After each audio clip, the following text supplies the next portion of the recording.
Hello, it's me. Darling girl, let's talk for good vibe. Hello mga kalingap, ka-Jomcar, ka-Love Teams, ka-Tandims. Good morning, kumusta na kayo? Ito naman muli si Tita Darling Vlog, nagbabalik. So bago natin reaction na yung thumbnail natin, i-shoutout mo natin si Kuya Val, si Ate na si Kalinga Prab. Ang Jomcar shoutout, paki-subscribe po ang mga channel nila. And shoutout din po sa lahat na Kalinga partners, mga charity vloggers, mga reactors, mga kasamahan ko po sa Karaba, paki-subscribe po sila. At ang mga kasama natin na mga reactors sa Jomcar sa Team Kalinga. Kagabi, today is Wednesday, so ngayon ang biyahe ng Jomcar papuntang Baguio kasama ang ibang mga sponsor na supporters. Hindi natin babanggitin. May iba na nakahula, sa comment section may iba na hula-hula.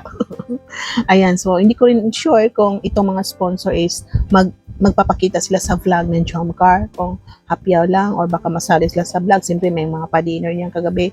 May narinig akong pa-dinner, natulog sila sa isang lugar na masaya tayo dahil itong mga supporter sponsor is nandyan pa rin sila, excited sila, masaya sila na ma-meet ang Jomcar. So dito tayo sa live ng Jomcar kagabi. Si Jomar, si Carla nag-live. Nakita natin yung mga supporters, yung pagpalipad.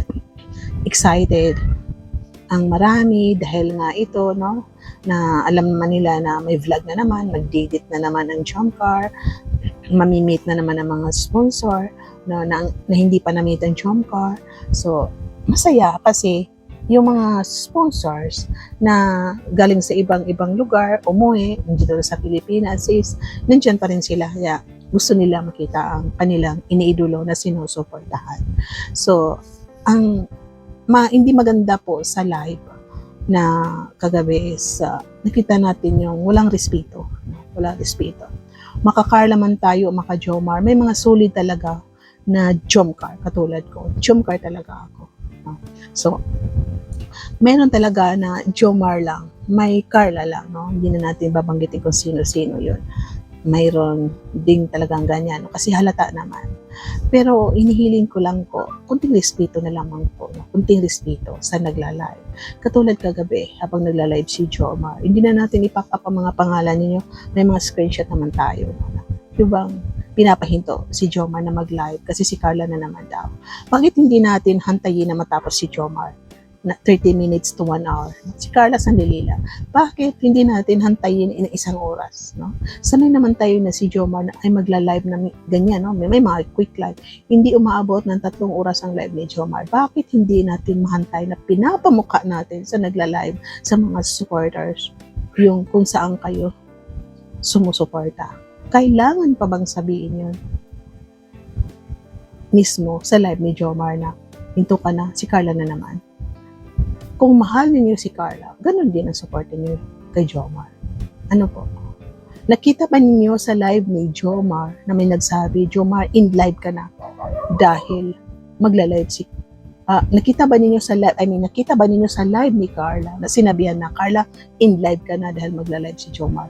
Wala kayong nakitang ganun. Kung meron man, baka basher. Pero wala akong naalala na may nagsabi, Carla, in live ka na, si Jomar na naman. Pero kagabi, marami kayo na pinapastop niyo si Jomar na mag-in live dahil si Carla na naman. Bakit hindi niyo mapagbigyan na matapos ang kanyang live sa si Carla? Nag-aabang naman kayo, di ba? Alam natin na nandyan sila, magkakasama. Pagkatapos sa isa-isa na naman.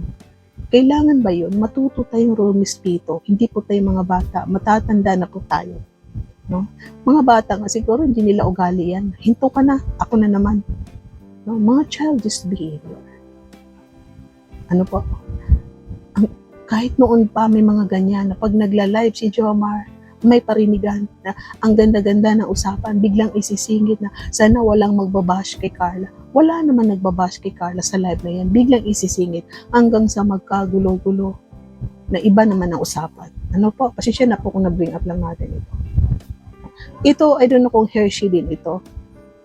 Parang solid naman ating nalalaman din natin na bago pumunta rin sa ito bago magbiyahe ang dalawa, may naririnig din tayo na ayaw nila na ang Jomcar ay pumunta sa Baguio. ayaw nila na ma-meet ang ibang supporters o sponsor. Bakit? Ang tanong ko, bakit? May narinig din ako na i-unsub ka namin, Jomar, pag tumuloy ka. Ay, ewan ko kung Hershey lang to. Nakarating na sa akin. Ako sinabi ko lang ito. Kasi kung totoo, sana naman hindi ganun. Kung hindi totoo, hindi, no? Kung hindi totoo, di huwag ninyong ako eh. Kung totoo, bahala kayo. Hershey lang naman ito. Hershey or baka totoo, no? Kasi yung nagsabi naman nito sa akin is mga solid. Kailangan pa ba ng ganun?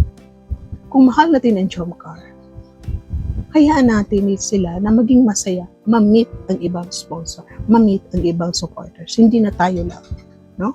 Marami tayong nagmamahal. Kung gusto makita ng ibang supporter, sponsor ang Jomcar, maging masaya tayo. Maging masaya tayo dahil maraming sumusuporta, maraming gusto makita ang Jomcar. Diba po? May mga reason daw, bakit ayaw nila pumunta ang Jomar o Jomcar doon sa Baguio. Hindi ko nalang sasabihin. Pero kung totoo ito, alam niyo naman anong sinabi niyo. Dapat wag po tayo ganito.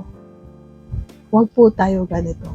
Going to the flow po tayo dahil hindi natin alam ang bukas. Kung magkakatuluyan ang dalawa, talagang magsiselebrate tayo non-stop. Pero kung ipagkaloob ng Panginoong tatangkapin natin. Pero kung ano nakikita natin ngayon at the present, masaya ang dalawa. Maging masaya na lang po tayo. Support mo kayo sa isa't isa. Masaya tayo na ma-meet nila ang mga ibang sponsor. Masaya tayo na sila ay nakakagala. Hindi lang sa diet. Katulad niya pumunta sa Baguio. Makapag-unwind sila. Makita naman nila yung nicho. Malamig na lugar. Makapag-usap na outside sa diet. Hindi makikita ng basher. Ang ganda ngayon ng flow dahil wala tayong nakikita ang BTS. Iwan ko kay Carl, sabi niya mag-BTS daw siya, daan-daan lang. Di ba? Ang ganda. Gusto kong ganito na excited ako sa mangyayari sa vlog. Wala akong makikita maya-maya BTS. Kumakain sila. Maya-maya nandun naglalakad, nabibidyohan ang likod ng kahol. Maya-maya, iba-iba. Napakaganda ng flow ngayon. Ang ganda. Ito ang gusto ko na nangyayari ngayon sa vlog ng Jomcar. Yung ba, excited tayo sa kaganapan. Ano ang flow ng vlog pag ito ay na-upload na. Di ba po? Kung hindi kayo sa ngayon sa akin dahil may sinusuportahan kayo na nag-BTS na kasama nila noon, I understand that. Pero para sa akin, sana respetuhin din niya yung gusto ko na nangyayari sa flow ngayon ng travel ng Jomcar. Respeto na lang po tayo sa isa't isa. Respeto natin na nagla-live. Respetuhin natin ang Jomcar kung saan sila masaya dahil kung maaari, lahat-lahat na nagmamahal, supporter, sponsor, na gusto silang makita, I'm sure, ganun din po ang Jomcar. Magmahalan na lang po tayo, support na lang po tayo sa isa't isa. Sana po safety ang biyahe ng Jomcar at ibang sponsor. Safety po din sila Rab sa kanilang biyahe sa Vietnam. At tayong lahat po, sana po tayo ay nasa mabuting kalagayan, lalo na ngayon na masamang panahon. So hanggang dito na lang po tayo. God bless you all and see you in my next reaction video. Keep smiling, share love, positivity, good vibes. Magmahalan tayo. Hindi lang para sa ating friends, kundi para po sa Panginoon. Darlay ni vlog ang boses ng Jomcar. Pingkalingap ang sigaw